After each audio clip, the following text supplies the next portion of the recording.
Chapter start करेंगे कक्षा 10th का निर्देशांक एवं ज्यामिति, जिसमें डायरेक्ट क्वेश्चन आ रहे 2 नंबर का।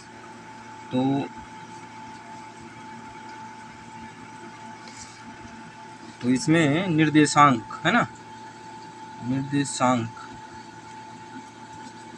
निर्देशांक एवं ज्यामिति, ठीक है। इसमें मेन पहले समीकरण रहता है। समीकरण जैसे क्या हो गया, a1x प्लस b1y है ना प्लस c1 होता है, और a2x plus b2y plus c2 equal to 0 है ना। इन सब का 0 लेना पड़ता है, ठीक है।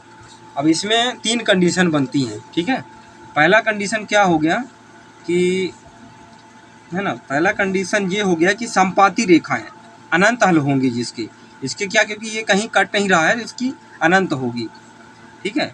इसमें एक कंडीशन क्या बन रहा है,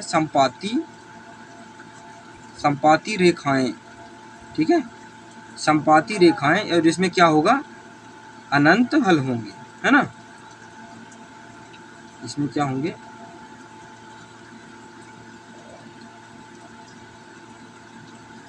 अनंत हल, ठीक है। इसमें अनंत हल होंगे। अब जिसमें ये क्या है, आई रेखा है मान के चलते हैं, मतलब ये फर्स्ट कंडीशन हो गया। अब इसमें समीकरण क्या बनता है कि a1, जैसे ये a1 हो गया तो a1 बटे a2 बराबर b1 बटे b2 है ना, b1 बटे b2 बराबर c1 बटे c2। ये जैसे ये जो दिया हुआ है a1 की वैल्यू, b1 की वैल्यू, c1 की वैल्यू, d1 की वैल्यू है ना, जो ए बी सी 1 वाले का 2 वाले का, इन दोनों की वैल्यू आपस में जैसे मान के चलिए कि ए की वैल्यू दी हुई है 5, ठीक है, और बी की वैल्यू भी दी है कितना 5, तो ये दोनों कट जा रहे हैं, मतलब इसकी वैल्यू कितना 1 आ रहा है।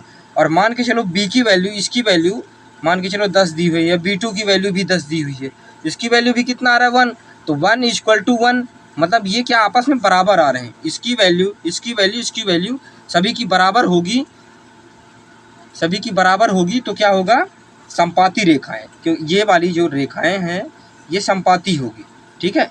और दूसरा कंडीशन ये बन रहा है अपना, दूसरा कंडीशन में भी x और y रेखाएं हो गई, जो ये रेखाएं एक दूसरे से क्या हो गई, समांतर हैं, ना तो इसमें टच नहीं हो रही हैं, एक दूसरे से दूर हैं, तो ये क्या हो गई, समांतर रेखा हो गई। कौन सी हो गई, समांतर रेखाएं, ठीक है।